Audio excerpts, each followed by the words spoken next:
સમાચાર સામે આવ્યા છે। નેશનલ હાઈવે પર હવામાં કાર ઉડી તો અકસ્માતની ઘટના બની છે। અકસ્માત સર્જાયો છે તો નેશનલ હાઈવે પર હવામાં કાર ઉડી અને અકસ્માતની ઘટના બની છે, જેમાં ગુજરાત મહારાષ્ટ્રની હદ પર આ ઘટના બની હતી। હાઈવે પરના જોઈન્ટને કારે ઉછળી કાર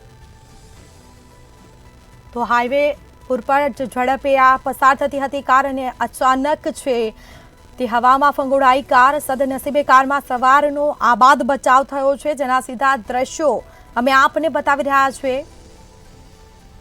તો હવામાં ઉડતી કારનો આ વિડીયો છે તે સોશિયલ મીડિયામાં વાયરલ થયો છે, જેના સીધા દ્રશ્યો અમે આપને બતાવી રહ્યા છીએ। તો નેશનલ હાઈવે પર આ ઘટના બની। ગુજરાત મહારાષ્ટ્રની હદ પર તલાસરી નજીકની ઘટના।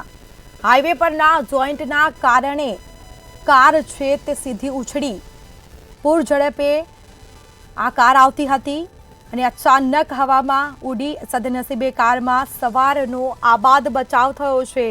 કોઈ જાનહાનિના સમાચાર સામે આવ્યા નથી અને આ વિડીયો છે તે હાલ સોશિયલ મીડિયામાં વાયરલ થયો છે।